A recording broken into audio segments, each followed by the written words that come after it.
Good evening. We interrupt our regular programming with breaking news from a place we often overlook: the oral cavity. Experts report that the oral cavity is continuously exposed to physical, chemical, and biological agents from tobacco and alcohol to trauma and infections. Because of this constant exposure, the oral mucosa is at risk of chronic injury and long-term cellular changes. To help us understand what's happening beneath the surface, we're joined by our oral pathology expert. Professor, thank you for being with us. Thank you. Let's start with what normal looks like before things go wrong. Under normal conditions, the oral cavity is lined by stratified squamous epithelium, uniform in thickness and well organized. It consists of clearly defined layers: the basal layer, the spinous or prickle cell layer, and the superficial layer, which may or may not be keratinized depending on the site. Beneath this epithelium lies an intact basement membrane, separating it from the connective tissue. So basically, well-organized, disciplined, and behaving itself? Exactly. Cells show full maturation, regular mitosis, and uniform size and shape. Everything is under control. But Professor, what happens when this order is lost? That's where oral epithelial dysplasia comes in. Oral dysplasia is a histopathological alteration of the oral epithelium characterized by disordered cellular maturation, loss of normal epithelial architecture, and cytological atypia. It falls under the category of oral potentially malignant disorders, or OPMDs. Potentially malignant, not guaranteed? Correct. Unlike premalignant conditions where cancer is inevitable, potentially malignant means the risk is increased, especially if contributing factors are not eliminated. So what pushes the epithelium from order into chaos? Several well-established risk factors contribute to oral dysplasia.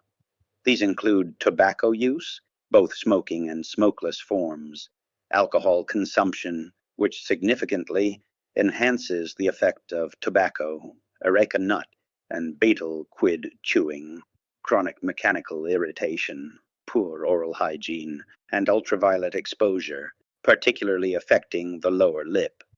We also see associations with HPV infection, nutritional deficiencies such as vitamin A and iron, and genetic or epigenetic susceptibility. Long-term exposure leads to progressive epithelial damage and accumulation of genetic alterations. So, a slow buildup of damage over time. Exactly. Where do we usually find oral dysplasia clinically? Most often within oral potentially malignant disorders. These include leukoplakia, the most common OPMD, erythroplakia, which carries a higher risk, oral lichen planus, particularly the erosive and atrophic forms, oral submucous fibrosis, and actinic cheilitis. Leukoplakia itself is not a single entity. Clinically, it can be divided into homogeneous and non-homogeneous types. Homogeneous leukoplakia appears as a uniform, flat white patch, whereas non-homogeneous leukoplakia shows mixed surface changes. Non-homogeneous variants include speckled lesions, or erythroleukoplakia, nodular leukoplakia, and verrucous forms, and these carry a significantly higher risk of dysplasia compared to homogeneous lesions. Erythroplakia deserves special attention. Unlike leukoplakia, it is often discovered because it appears clinically alarming from the outset, a well-demarcated, velvety red patch that cannot be explained by trauma or inflammation. Due to this suspicious appearance, erythroplakic lesions are usually biopsied early. However, despite early detection, many already show severe epithelial dysplasia or carcinoma in situ at the time of biopsy. This is because erythroplakia represents advanced epithelial change rather than an early-stage lesion.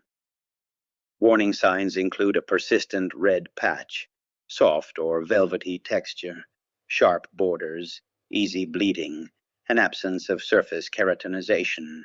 all of which should prompt immediate biopsy. So, while many OPMDs may appear subtle, some lesions signal danger from the very first glance. How about oral lichen planus, Professor? What should people know about it? Oral lichen planus is a chronic inflammatory condition affecting the lining of the mouth.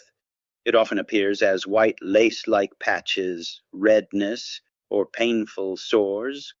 Although it may look harmless, it carries a risk of malignant transformation, which is why regular monitoring is very important. And moving on from that to the oral submucous fibrosis. Oral submucous fibrosis is a progressive and irreversible disease. It leads to tightening of oral tissues, causing difficulty in opening the mouth. It is strongly associated with areca nut and tobacco use, and significantly increases the risk of oral cancer. And finally, Professor, we hear a lot about sun exposure. How serious is actinic cheilitis? Actinic cheilitis affects the lips, especially the lower lip, due to long-term ultraviolet exposure. It causes persistent dryness, cracking, and discoloration.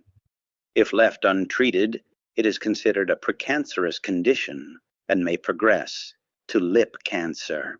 So the takeaway here is early detection and prevention. Absolutely. Avoiding risk factors and undergoing regular oral screenings can make a crucial difference. Now we go microscopic, where the real story unfolds. Architectural disturbances reflect loss of normal epithelial organization. These include irregular epithelial stratification, loss of basal cell polarity, drop-shaped red ridges, increased mitotic figures, premature keratinization, keratin pearl formation within the epithelium, and loss of epithelial cohesion. Cytological disturbances.